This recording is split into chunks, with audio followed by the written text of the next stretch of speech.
Hi, I'm Rachel Baumberger from Eerdmans Publishing. I'm here today with Brant Pitre, who is author of the new book, Jesus and the Last Supper. Welcome, Brant. Thanks for having me. I think a lot of people are really excited for this book because it does something that is kind of new and much needed. Can you tell us about what the book is about and what led you to write it? Well, one of my main interests has always been in the study of the historical Jesus. So looking at Jesus in his first century Jewish context, in the light of his life and in the light of the early church that emerged from him. And over the years of studying historical Jesus research, I noticed that something was missing. I noticed that while other actions of Jesus, like the cleansing of the temple, for example, or the triumphal entry, are usually very central in reconstructions of his life, this one action, the Last Supper, has been neglected. Ever since the beginning of the quest, scholars have tended to basically sideline it. They might mention it, they might even accept that it's authentic, that it actually happened, that Jesus actually identified the bread and wine as his body and blood, but they don't tend to integrate it into their overall reconstructions of who Jesus was, how he related to his Jewish context, what his intentions were, and then also what he expected to happen after he died. And so I realized there was a kind of paradox in Jesus' research. So on the one hand, you had a widespread recognition that Jesus was a Jew, authentic Jew, first century, fully Jewish. And yet on the other hand, you got him saying things at the Last Supper that sound very shocking in a Jewish context, like, this is my body, this is my blood, do this in remembrance of me. And so I wanted to ask myself the question and really dive in and look at, is the Last Supper plausible in a historical context, in a first century Jewish context? And also, even more importantly, does it answer some of the key questions that Jesus' quest is asking? So just as another example, lots of scholars these days, in fact, Raymond Brown talked about how many scholars almost have a kind of dogma that Jesus didn't see himself as the Messiah. So he saw himself as a prophet or a teacher of Israel, a great rabbi, but not necessarily as a messianic redeemer or deliverer. And yet at the Last Supper, you have him not just saying that his blood's going to be poured out, but that it'll be through his blood that a new covenant is established. And that's completely unprecedented in the Old Testament. It was Moses who establishes the covenant in Mount Sinai, book of Exodus. And now Jesus is saying there's going to be a new covenant established not in the blood of animals, but with his own blood. So what does that reveal about who he thought, about who he was? It seems like that he's going beyond just seeing himself as a mere prophet, but actually seeing himself as a new Moses who's going to inaugurate a new Passover and a new covenant for a new era in which Israel will be restored and regathered. I think it's really interesting that you take these basic questions that have guided the quest for the historical Jesus, and you apply them to the Last Supper. And so I want to pull out the questions that you ask, and we'll talk about each of them in turn. Sounds great. This is I think you've structured the book in a really, really logical way. So what is the relationship between Jesus and Judaism in the Last Supper? Great question. Okay, so on the one hand, some scholars have said, well, it would have been implausible or impossible for a Jew like Jesus to ever say, this is my blood, right? And then to command the disciples to drink it. Because in the Old Testament, you have all these prohibitions in Genesis and Exodus and Leviticus of drinking the blood of animals. That was one thing the Jews were known for, was the blood taboo. And what I try to actually show in the book is that although that's at first glance understandable, at the same time, if you look at it a little more carefully, you can recognize that Jesus' words about drinking the blood actually only make sense in a first century Jewish context. Because in the book of Leviticus, the reason that the Jews were prohibited from drinking animal blood was because the life was in the blood, and the blood made an atonement. And as Jonathan Clawins, a really important Jewish scholar, has pointed out, by commanding the disciples to drink his blood under the appearance of wine, he's not actually breaking any explicit commandment for the Old Testament. In fact, you could make the case that the reason God prohibits Israel from drinking blood in the Old Testament, namely because the life is in the blood and the blood makes atonement, is the reason Jesus commands his disciples to drink his blood under the appearance of wine, because his life is in the blood, right? His blood is making the atonement. And so in order for them to share in the eschatological redemption and the atonement that he's going to accomplish through his passion and death, they have to partake of this new Passover, of this new covenant sacrifice in his blood. So it's one of those situations where if you dig in a little deeper to the Jewish sources themselves, you actually can find a rationale that makes sense of this otherwise shocking statement of his at the Last Supper, which, by the way, is not just attested in all three synoptic Gospels, but significantly, it's in 1 Corinthians, and widely regarded by scholars as the earliest words of Jesus that we possess. So the Eucharistic words, as they're often called, are the most ancient words of Jesus that we have, and yet they're widely neglected by scholars. So I was trying to really dig into that and focus our attention on these words by putting them in a first century Jewish context. Okay, question 2. Sure. Who did Jesus think he is, based on the Last Supper? Yeah, this is a great question. Okay, as I pointed out a little bit earlier, it's widely accepted in contemporary Jesus research that Jesus saw himself as an eschatological prophet, or as one of the sign prophets performing different signs and wonders and symbolic actions. But what we often miss is that in the first century Jewish context, there was an expectation of not just any prophet, but the prophet like Moses, going back to Deuteronomy chapter 18. And so one of the things I try to trace out in the early chapters of the book is that Jesus often, throughout the Gospels, doesn't just act like a eschatological prophet. He acts like the eschatological prophet. In other words, the new Moses. The most famous example of this would be the feeding of the multitude, right? So if you're a first century Jew and you have a prophet who takes out a great crowd into the wilderness and feeds them with bread, who's that going to make you think of, right? It's going to make you think of Moses, right, in the Old Testament. So a number of scholars have suggested that that's a Mosaic prophetic sign. In other words, Jesus is revealing his identity as the long-awaited prophet like Moses. And early Jewish sources like 2nd Baruch and other sources point to the fact that in the first century AD, Jews weren't simply waiting just for like a messianic deliverer figure or a Davidic king.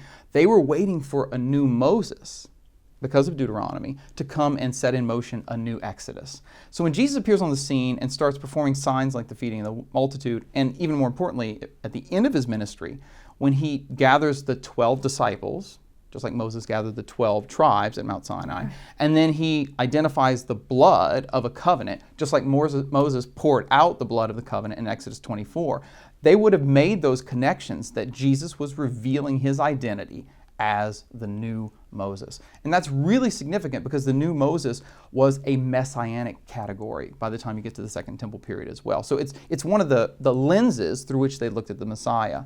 And so I think that's really important because if Jesus thinks of himself as a new Moses, all of a sudden his actions at the Last Supper make sense. They become clear and they have a certain explanatory power for the rest of his sayings and deeds throughout his public ministry. Great. All right, next question. Based on the Last Supper accounts, what did Jesus expect to happen in the future? Okay. All right. So it's your question. I know it's my question. It's just I'm trying to think of how can I, It's a big question. Yeah, you took a lot of pages. Yeah, I took a lot of pages to deal with the eschatological question. So let me try to shove the camel through the eye of a needle here. Right. Okay. Since Albert Schweitzer wrote his famous book on the quest for the historical Jesus in the early 20th century, there's been a widespread understanding that Jesus was an apocalyptic prophet of the imminent end of history. In other words, that he expected that the history of the world would wrap up, that it would end soon, either coinciding with his own death or immediately after his death, that the kingdom would come and the eschatological judgment, final judgment would set in, and the world would undergo some kind of cosmic catastrophe. And I found that compelling for a long time until I started looking more carefully at the Last Supper accounts. And what's interesting is that in the accounts of the words of institution, which again are all three synoptic gospels and Paul, at all four accounts, Jesus talks about his blood establishing a new covenant, right? Now, if that's the case, the question becomes, well, the covenant with Moses, by the time you get to the first century and the time of Jesus, would have been in place for 1,000 years. So or more. So as T.F. Glasson points out in his little book, Jesus and the End of the World, is it really plausible to think that Jesus thought the new covenant would only last for a few hours or a few days or even a few years? Or did he, in the Last Supper, was he looking beyond his death to an interim period between his own passion and death and then the final consummation of human history, and that new phase would be the new covenant era, and that during that phase, right, he is commanding the disciples, do this in remembrance of me. In other words, to perform this act, this memorial meal that would, in a sense, renew the covenant and also point forward to the final eschatological banquet of the kingdom of God. So one of the things that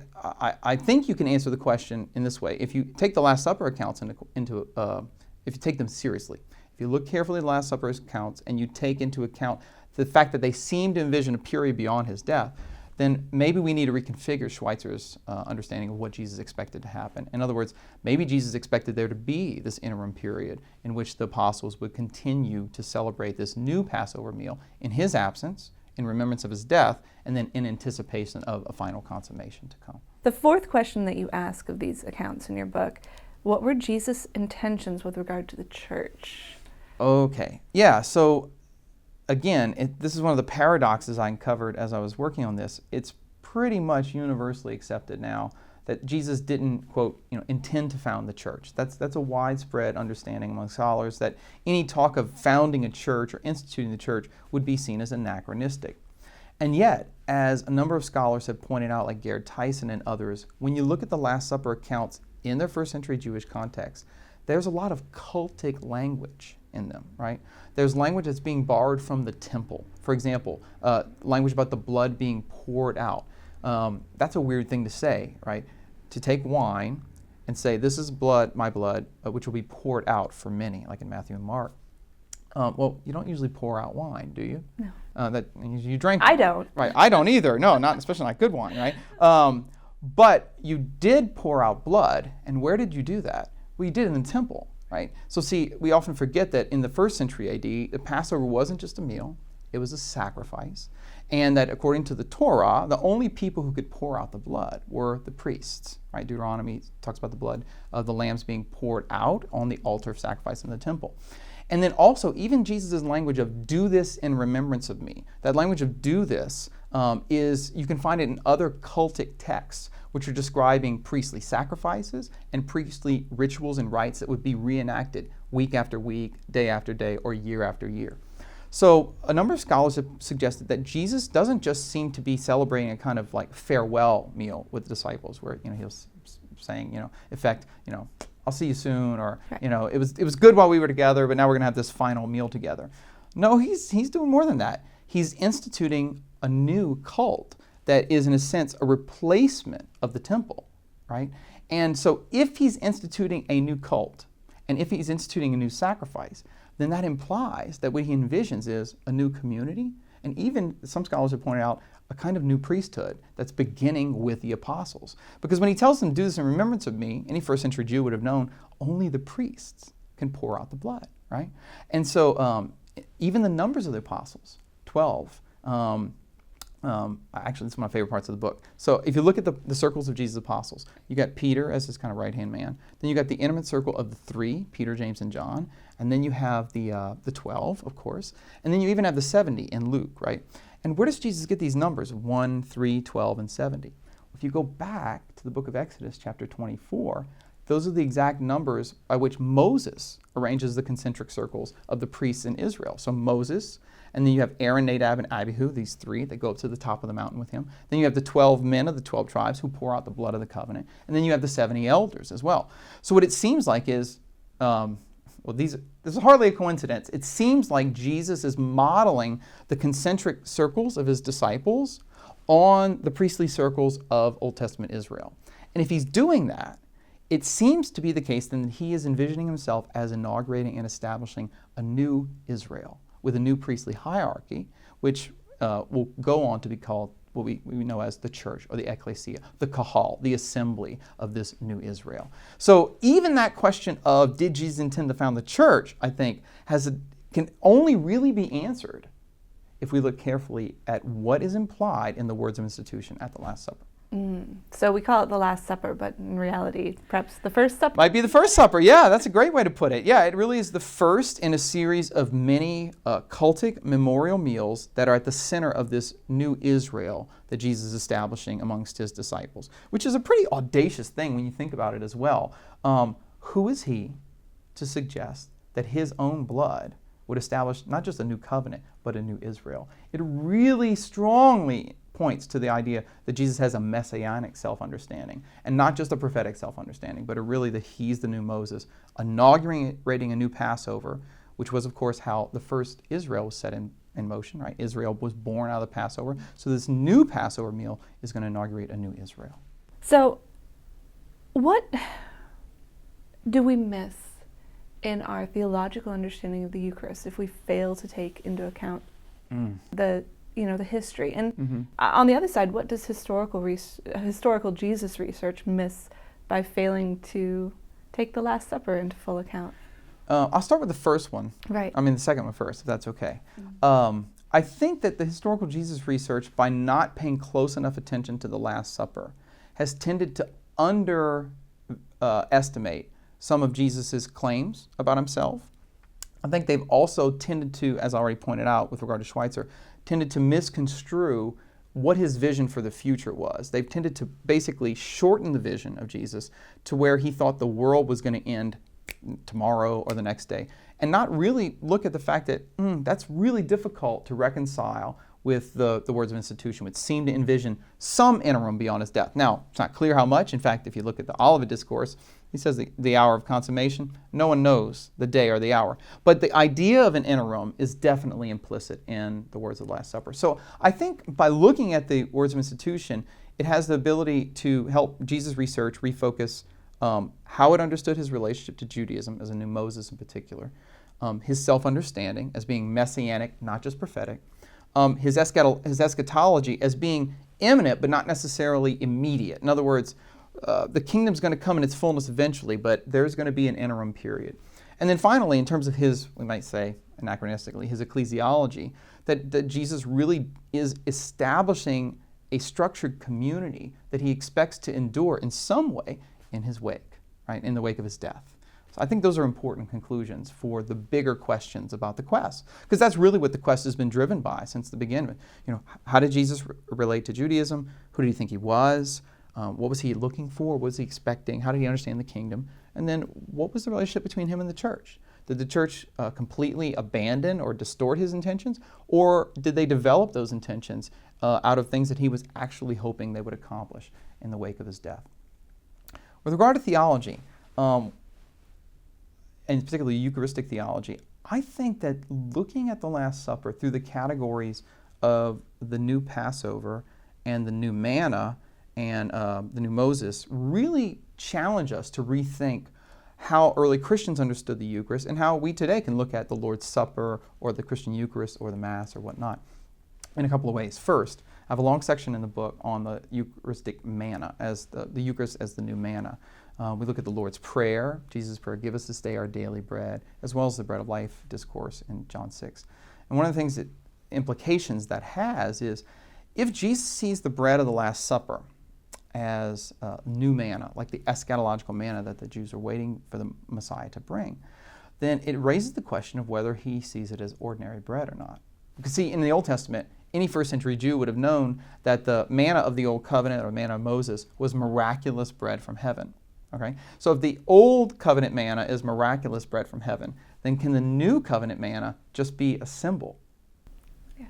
Wouldn't that make the Old Covenant manna greater than the New? It would make the Old greater than the eschatological, and that's not usually how eschatological realities work. They're usually greater than their Old Testament prefigurations. So that's one question there. Second point is even more interesting, which is if Jesus understands the Last Supper as a new Passover, well, any first century Jew would have known that in order to complete the Passover in the Old Testament, book of Exodus, you had to eat the flesh of the lamb, right? You couldn't just eat a symbol of the lamb, or you couldn't just abstain from the Passover. Otherwise, you wouldn't participate in the redemption that was won there. So if Jesus is saying rather than saying this is the flesh of the lamb, but this is my body, right? Rather than this is the blood of the lamb, this is my blood, then that would explain the realism of early Christian statements about the Eucharist. So for example, when Paul says in 1 Corinthians 10, do you not know that the bread we break is a communion in the body of Christ? And don't you know that the cup that we drink is a communion in the blood of Christ? Where does he get the idea that in some sense it's really Jesus' body and really his blood? Well, he might be getting it from his rabbinic training, his Jewish background, because again, if the Last Supper is a new Passover, then the same thing holds true about the new Passover as the old. Namely, you have to eat the lamb. And Jesus is revealing his identity as the eschatological Passover lamb. And he's saying, I'm the new lamb, this is the new Passover, and therefore you have to eat my body. And I think that has a lot significant implications for Christian theology of the real presence of Jesus in the Eucharist, and the debates that have been going on about that, especially since the time of the Reformation for the last 500 years or so. Yeah, it's been a standing Yes, conversation it's been a standing item for us. controversy. I mean, there's been a lot of debate. Is the Eucharist or is the Lord's Supper a meal or is it a sacrifice? Well, from a first century Jewish perspective, to ask that kind of question about the Passover would be absurd. The Passover is both. It's both a meal and a sacrifice. And so you can make the same connection then with the Eucharist. Is the Last Supper a Passover meal or a Passover sacrifice? And the answer is yes, it's both. And that's one thing I hope that scholars might take away from this as they continue to reflect on the meaning of the Lord's Supper and the Christian Eucharist. Great. Quickly before we close, this book has been a personal journey for you, I think. Sure, yeah. You write in the beginning that when you first started it, you'd never really heard the name Katrina, which you being from New Orleans Yes, that's right, yeah.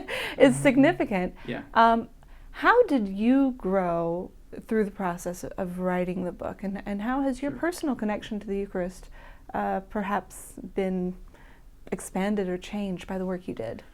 Yeah, so this book, I started it in 2005, which was pre-Katrina. That's what we call that in New Orleans, pre-Katrina, because it's like this dividing line all of our lives. And I only anticipated it would take a year or two to work on it. And it ended up taking many years for a number of reasons. First, Katrina really, I mean, as you know, devastated so many people's lives and really rocked us. It took a couple of years to just get resituated. And during that time period, especially during the period where I was out of a job for a little while and had lots of time to read, I started working on reading some of the Jesus research that was coming out and realizing that some of the methods that I employed in my earlier work I needed to rethink them. And one thing in particular took me a long time, which was the whole debate over the date of the Last Supper. Okay, so there's a whole question of, is the Last Supper a Passover meal, as it appears to be in the Synoptics, or was it 24 hours before the Passover, as it appears to be in the Gospel of John? This is a classic chronological conundrum. And I thought, oh, okay, well, I can research it for 6 months or whatever and knock it out. Well, about 2 years later, I'm still working through all the books because it's extremely complex. Yeah. And so, but I had some time to do that in the wake of all that, and it was extremely gratifying research. And as I was trying to put together what I consider to be, at least for me, it was a satisfying conclusion, a satisfying solution to the problem, and a fresh one too, that I hope people will really look at. I'm very proud of that section on the date of the Last Supper. I think I've contributed something new and fresh there. At the same time, it forced me to really dig into all the Jewish sources, and I began to study a lot more about the temple and the Passover and the priesthood. And all those things together, honestly, have helped me in my own experience of the Eucharist, see it with more depth. So when I hear things now at the Eucharistic service like, this is the Lamb of God who takes away the sins of the world, it has a whole nother meaning for me when I see it connected with the Passover lamb or with the manna from heaven. Give us this day our daily bread. I mean, Christians pray the Lord's Prayer all the time, and yet what do those words really mean? Well, in a first century Jewish context, you talk about daily bread being given by God and tied with the kingdom of God, they would have immediately thought of the manna, right? Every day in Exodus 16, God gives his people this miraculous bread from heaven to sustain them on their journey home to the promised land. And I realized that connection came over into the Christian Lord's Prayer as well, that in a sense, all Christians are on this journey, and the daily bread of the Eucharist is like the new manna that helps us on our journey home to the Lord. And so that was a real powerful personal implication for me, helping me to see the Eucharist through those ancient Jewish categories. So it's been really gratifying research, and I hope that other people will find it stimulating as well. Brant, thank you. Pleasure. Thanks for having me. Again, the book is Jesus and the Last Supper by Brant Pitre.